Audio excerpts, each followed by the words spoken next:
My name's Mike Edwards. I'm from the UK. I'd like to call myself a motorcycle road racer, semi-professional, whatever. I've been racing now for 37, 38 years, started in 1981. Started on production race bikes and worked up through the various classes. I've raced just about everything there is to ride. If it's got two wheels and an engine in, I've probably sat on it at some point. As I say, I've ridden an awful lot of bikes over the years, but I've got a strong affinity to Ducatis. I love them. I've been riding them since 1988, I think was the first time I rode a Ducati, an 851. And I've ridden, as I say, just about every type of Ducati there is, 888s, 996, 998, 999, 1098s. You know, if it's got a Ducati badge on the tank, I've probably rode it at one point. Now I can add the 959 to it. So, yeah, Ducatis, I love them. I've won various championships through my time in riding. I'm 6 times British champion in various classes, 250s, 600 Super Sport, on other classes also. As I say, I've done other racing as well. I've raced on the road. I've won the Northwest 200 in 1994. I won the Macau Grand Prix. I've also done quite a lot of endurance racing, 24 hour, 6 hour, 8 hour, right up to world championship level.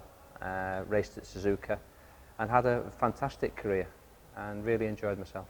I won the Northwest 200 in 1994 and had a fantastic race with Mark Farmer and Joey Dunlop, and it was, you know, a fantastic event.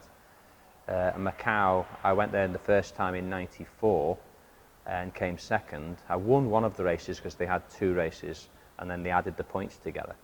And Steve Hislop won one race and I won the other race. And then the following year, 1995, I went back when it was a one-race program and won the race overall.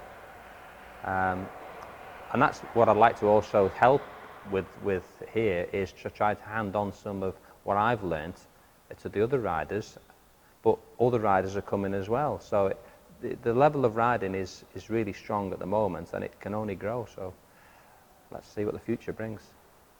For the last 10 years, I've been coaching as well, and it's a great thing to kind of hand on knowledge, and it's payback for me really for a sport which has been really good for me.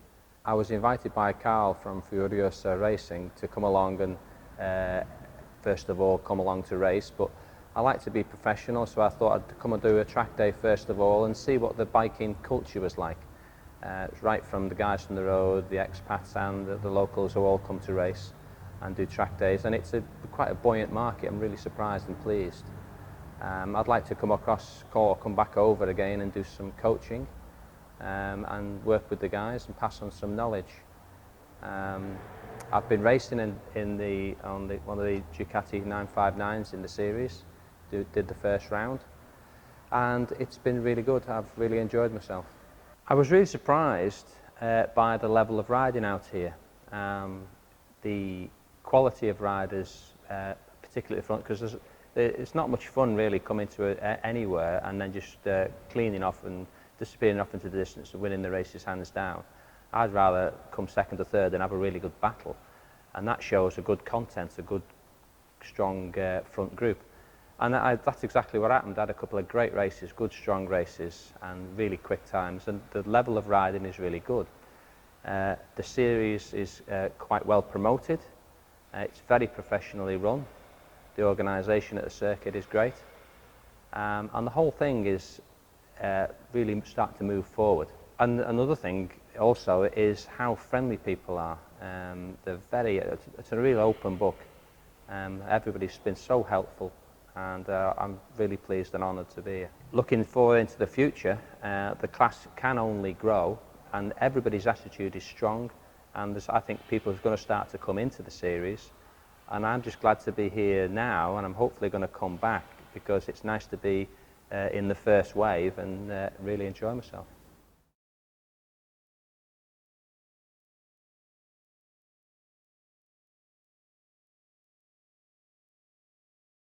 Well, I guess road racing comes back from the days where there weren't that many, specifically built tracks.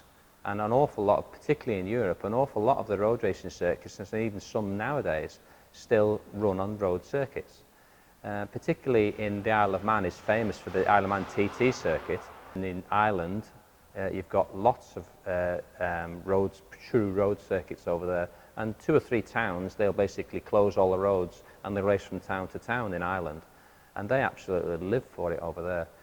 But in Europe, most of the Grand Prix circuits that we know of now as GP circuits started off as street circuits and kind of evolved partly through safety and traffic control and so on into what we call GP circuits.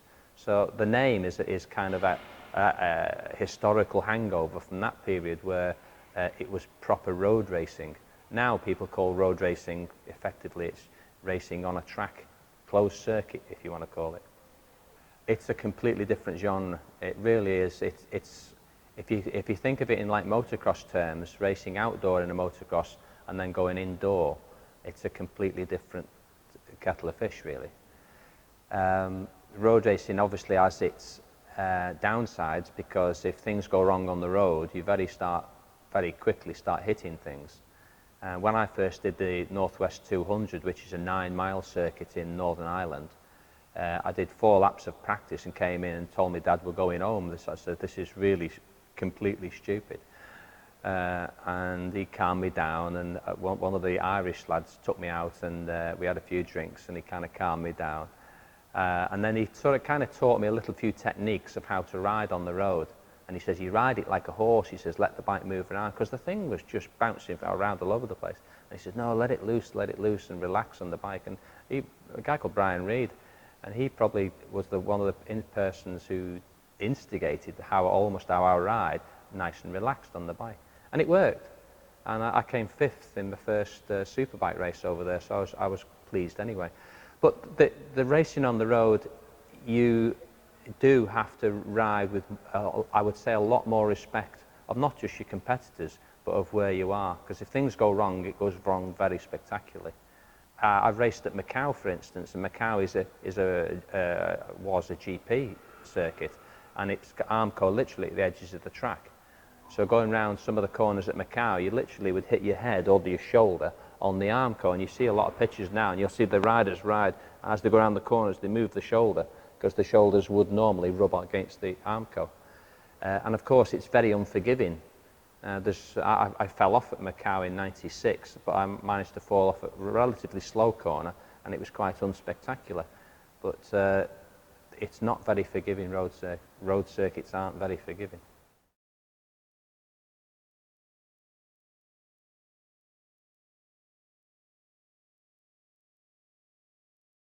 Right, for those who are interested, and everybody tends to sort of give my hat a funny look from time to time, a quick story about it. I could go on forever, but I'll condense it right down. It stems back to, I always wear it when I go racing. It's like when I put this on, you know it's business. And it goes back to 2001. I was doing an endurance race in Le Mans in France, and it was very, very cold, and my mechanic had this hat on because he was bald. So I nicked it off his head and put it on my head because I had really short hair. And he said that we made a joke about it, and he said, okay, you can wear the hat as long as you always wear it when you go racing.